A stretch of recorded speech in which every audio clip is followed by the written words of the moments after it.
mendoj që një rezultat më i minimal ose më i mirë i mundshëm, më spako do duhej që Vjosa Osmani gjysën e personave që i ka qenë në vetëvendosje t'i kthej bilit gjysën e qasoj gjyse. Kur ka shku Vjosa Osmani në vetëvendosja ka pas jashtëzakonisht një rritje të madhe, po kur erdhë dhe kur u kthye në lidhje. Ai bie që s'pas ka qenë rritja si rezultati Osmanit? Do shta atëherë ka qenë. Koha shkurt. Po edhe dikojnë shumë faktorë.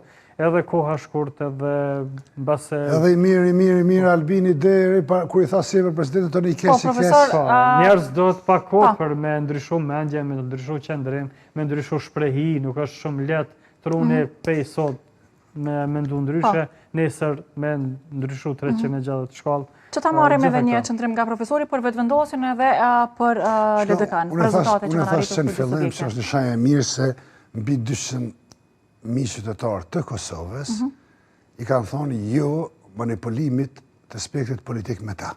Kjo është shenjë e mirë. Sepse, nëse aktualisht nëse i referohem këtu, i kemë 185.000 vetëvendosjes, rreth 40.000 të PDK-s dhe të tjera të rrasë cila. Pra që do me thonë kjo, do me thonë që qytetarët e Kosovës po kërkojnë që të jeni më të përgjegjshëm si klasë politike dhe të merrni me hallet dhe shqetësimet e qytetarëve dhe jo të luftoni për ego politike. Po profesor, rënja e vetëvendosjes a besoni se ka qenë ndikuar nga rikthimi i Osmanit në garën politike? Apo ka mundur të ketë edhe faktorë të tjerë?